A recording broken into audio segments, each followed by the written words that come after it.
As Florida Senate Republicans push through a bill aimed at stopping illegal immigration into the state, more advocates are stepping forward tonight, urging lawmakers and the governor not to involve children in their reform. 4 months, Contact 5 investigator Katie LaGrone has exposed how the governor's plan to crack down on illegal immigrants would also shut down the state's doors to children.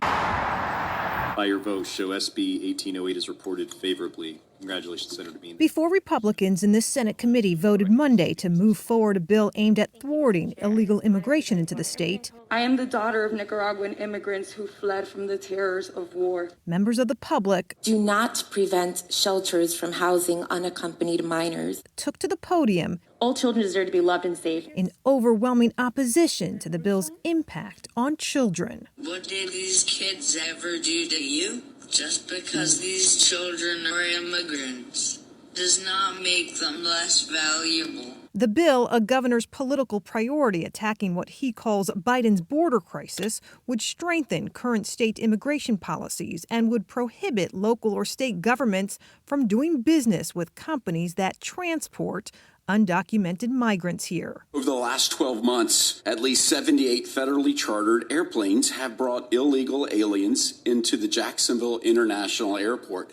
that we know about. Jacksonville Senator Aaron Bean introduced the bill after some flights chartered by the federal government to relocate asylum seekers and other migrants were discovered arriving in the middle of the night. On one flight, over 50 unaccompanied alien children were locked on a plane from midnight until the crew left until 10 a.m. when a new crew arrived. The senator acknowledged even companies transporting children who enter the U.S. without their parents but are awaiting reunification with family or sponsors through a federally funded program would face state consequences if the bill becomes law. If they are an illegal citizen, no matter how old they are, if common carriers are participating in this practice, then yes, that common carrier would then be prohibited, should this bill pass, from doing business with the state of Florida going forward. Democrats argued it's wrong. This bill makes no sense. It is unconstitutional. It is wrong on a human level. The Senate meeting comes after we were first to expose how last fall the governor ordered Florida's Department of Children and Families not to renew the state licenses of federally funded shelters who temporarily house unaccompanied children. This shelter in Sarasota had to relocate nearly 60 kids because DCF inexplicably wouldn't renew its license. After they sued DCF, the state agency renewed the license. The shelter among 8 of the state's 15 federally funded shelters for unaccompanied kids, who also sent this letter to the governor and DCF back in November, pleading to allow them to continue providing care to these children.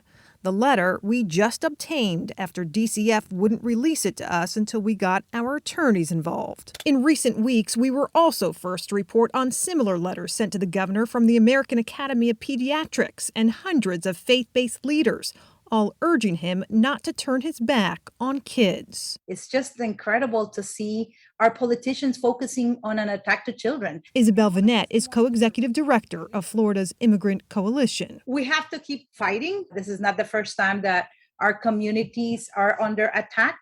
The fact that it's being immigrant children, though, is very telling, on the priorities of this legislature.